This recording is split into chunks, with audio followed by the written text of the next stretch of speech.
témoignage sur le haut potentiel intellectuel, ou plutôt un terme que je préfère vraiment de loin, le zèbre. En fait, voilà, c'est Lucie qui m'a mis la puce à l'oreille, puisque j'ai eu quelques séances de coaching avec elle et suivi quelques formations qu'elle propose. Et elle a commencé à parler de multipotentiel, de pensée en arborescence, et puis petit à petit du zèbre. J'étais en pleine formation avec elle quand elle-même a commencé à sortir toute sa série de vidéos sur le zèbre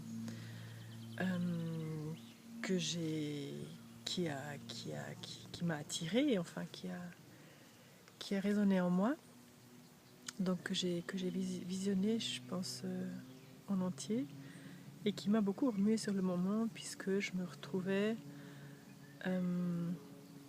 dans les caractéristiques principales du zèbre, mais je dirais surtout que plus que de m'y retrouver intellectuellement, il y avait vraiment une forte résonance, c'est-à-dire que j'étais toujours impatiente de voir la prochaine vidéo sortir, et j'ai vraiment eu beaucoup de plaisir à les regarder, et voilà, il y avait une très forte résonance de ces vidéos-là. Et puis depuis longtemps déjà, je suis sensible à cette résonance qui fonctionne super bien, en tout cas pour moi. Que ce soit par rapport à une vidéo, à un flyer ou une personne, juste de sentir si ça résonne. Enfin bon, donc voilà, ça m'a bien brassée. J'ai bien sûr, je me suis retrouvée dans les caractéristiques, mais en même temps, j'avais plein de doutes. Je me suis dit non, mais c'est pas possible, ça peut pas me concerner. Moi, c'est juste impossible. Enfin, il y avait une partie de moi qui vraiment niait cette possibilité-là. Et puis bon, j'ai quand même suivi mon intuition, et je suis allée sur internet voir si en Suisse, dans le coin où j'habitais, il n'y avait pas un endroit où je pouvais me faire tester. Donc comme tout le monde se faisait tester par test de QI, je me suis dit bon voilà, ça doit être ça. Enfin, c'est ça que je vais faire aussi. Et puis j'ai trouvé un cabinet, le cabinet High Mind, tout près, à 15 minutes de chez moi en voiture, donc c'était top, qui en fait propose aussi des tests de QI, mais aussi des évaluations qualitatives qui consistent en 3 fois 1 heure à répondre à des questions, à parler de soi, à parler de sa vie, etc. Et qui va mettre des petites coches dans une grille avec une 70aine de caractéristiques, et qui fait ensuite une évaluation suite à ces 70, suite à où on se trouve dans ces 70 caractéristiques. Donc moi, jusqu'au dernier moment du résultat, j'ai eu des doutes. J'ai vraiment eu beaucoup de doutes. À aucun moment j'aurais pu affirmer avec assurance que le résultat allait être positif. J'étais très heureuse, bien sûr, d'apprendre que le résultat était positif. Et puis ce que j'avais aussi remarqué, c'est que déjà pendant tout ce processus d'éventualité, donc même avant de savoir si j'étais au potentiel intellectuel, zèbre, etc., j'ai déjà observé un petit changement dans ma façon de faire, de me sentir, de parler, d'aller... En fait, c'est comme si je m'octroyais d'être plus intelligente, entre guillemets. C'est comme si je m'octroyais je sais pas moi, de regarder plus de documentaires qui m'intéressaient, quand j'étais, là, il y avait un mot que je comprenais pas, d'aller rechercher sa signification. Enfin, je sais pas, d'être plus active en fait au niveau intellectuel, parce que chez moi, ce que je pense qui s'est vraiment passé, c'est que j'ai beaucoup développé, j'ai fait un petit peu un déni, je pense, de mon haut potentiel intellectuel assez jeune, et j'ai beaucoup développé le HPE, donc le haut potentiel émotionnel, et puis j'avais aussi vu des vidéos à ce sujet.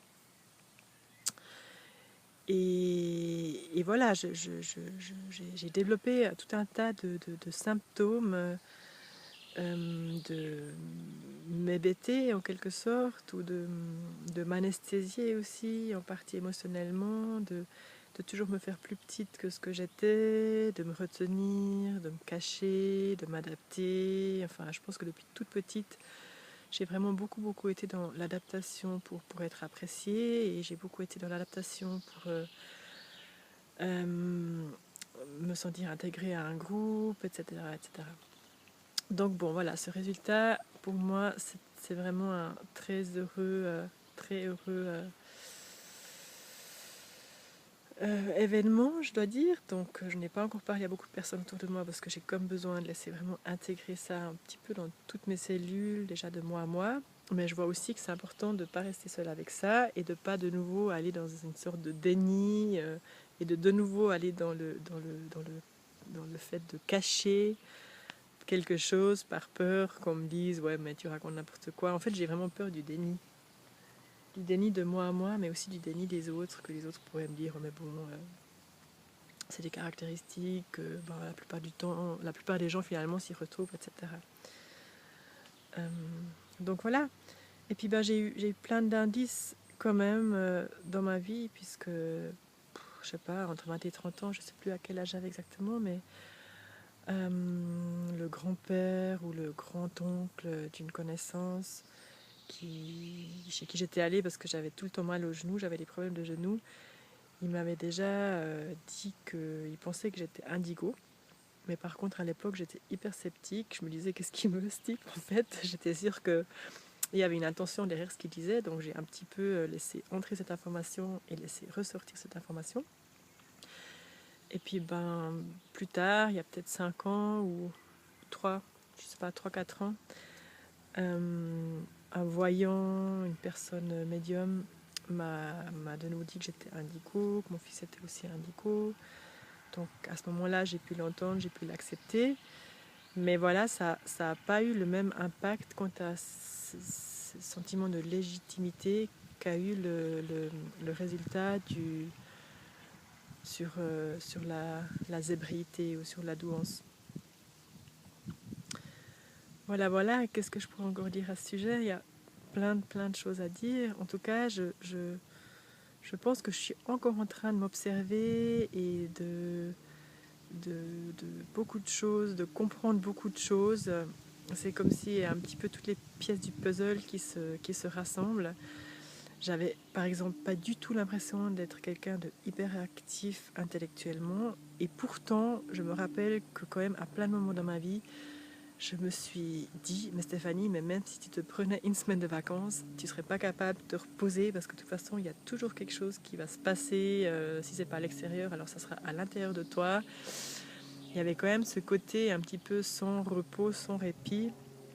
Et aussi, j'ai vraiment cette habitude de me compliquer la vie, c'est-à-dire de toujours me créer des situations de vie hyper complexes, compliquées. Et comme ça, quelque part, mon attention est focalisée sur résoudre les problèmes de ma vie, entre guillemets. Sauf que maintenant, j'ai vraiment envie de choisir plus consciemment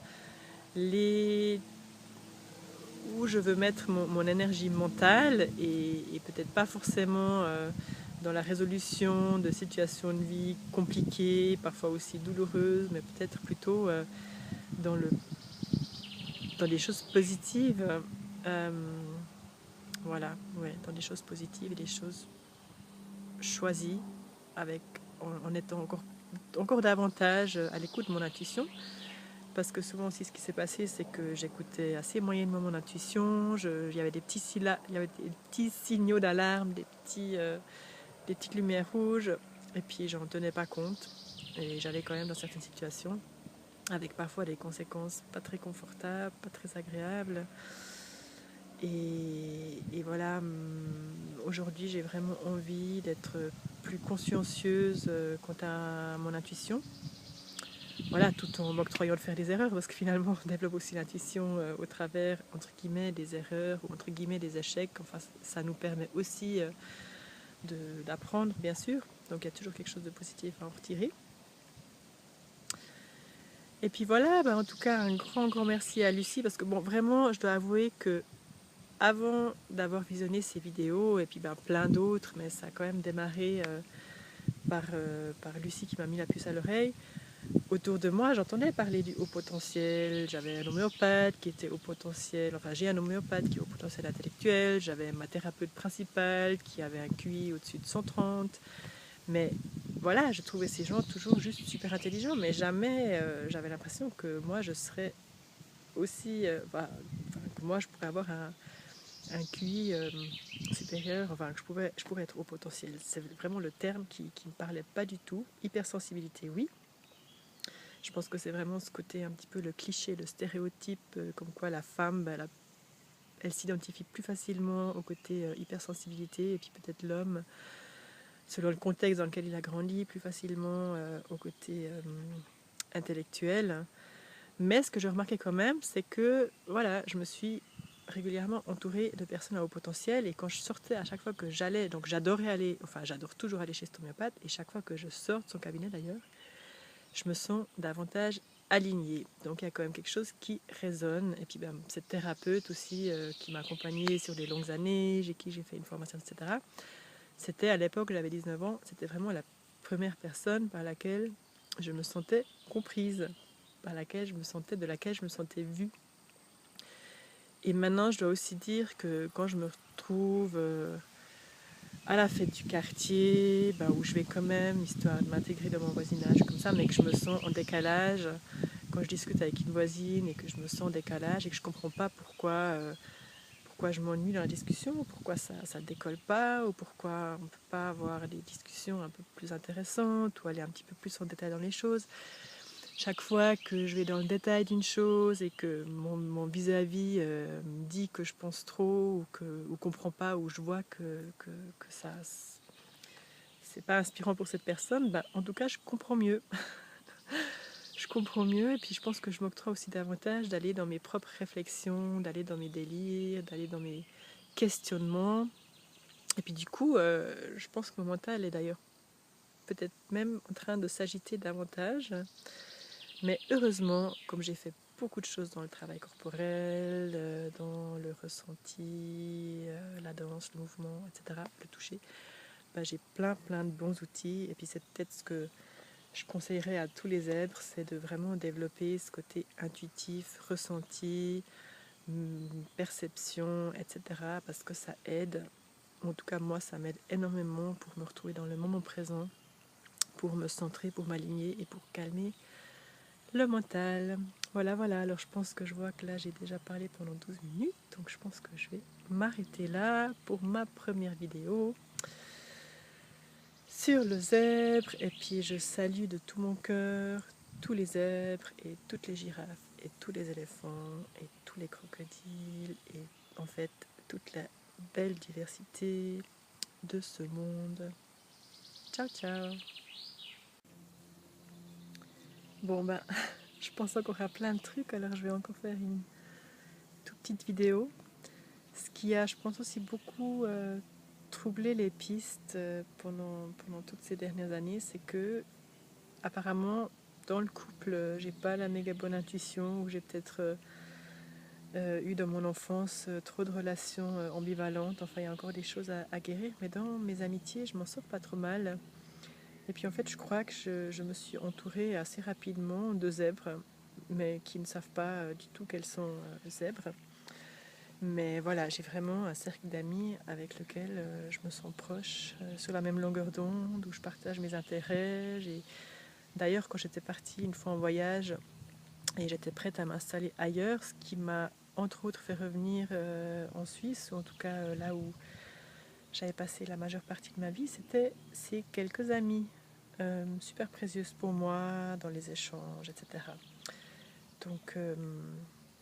Donc voilà, on arrive parfois sans savoir qu'on est zèbre, il y en a quand même, et puis intuitivement on s'entoure de ces gens-là. Et du coup, je me sentais pas si différente finalement, puisque je vivais dans un petit univers qui me ressemblait. Et régulièrement quand même, quand je me retrouvais dans des situations un petit peu plus, je sais pas moi, de masse, voilà, ça m'arrivait quand même régulièrement de me sentir en décalage, de me sentir différente, mais Mais voilà, j'organisais mon quotidien quand même en fonction de mes intérêts, en choisissant les gens qui m'inspiraient, avec lesquels je me sentais bien. Donc je me sentais pas tant en décalage que ça. Voilà, donc ça, j'avais envie de le dire. Et puis, il y avait encore autre chose que j'avais envie de dire. Bon, j'ai perdu le fil.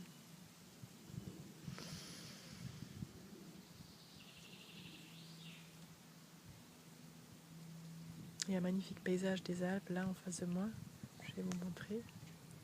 Bon, généralement, c'est moins beau. C'est moins beau, généralement, qu'en réalité. Ah oui, voilà, ça me revient. Ce que je m'octroie aussi carrément beaucoup plus maintenant, c'est d'être idéaliste. Parce que bon, ben voilà, c'est quelque chose que j'ai toujours été, mais c'est quelque chose que j'ai pas toujours que bien vécu, puisqu'on m'a souvent dit, mais Stéphanie, t'as pas les pieds sur terre, mais Stéphanie, t'as la tête dans les nuages, mais Stéphanie ci, mais Stéphanie ça. Et en fait, maintenant, je comprends mieux. Je fais plus confiance à mon idéalisme et je me dis que le monde, il en a... Enfin, je me le disais déjà avant, mais je me dis encore plus peut-être que le monde en a vraiment besoin et je me sens encore plus légitimisée, je sais pas comment on dit, dans mon idéalisme.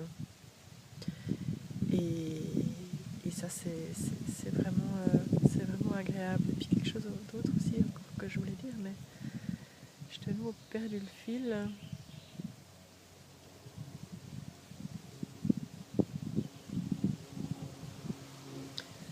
Ah, c'est agréable ce petit vent, cette petite prise de vent là.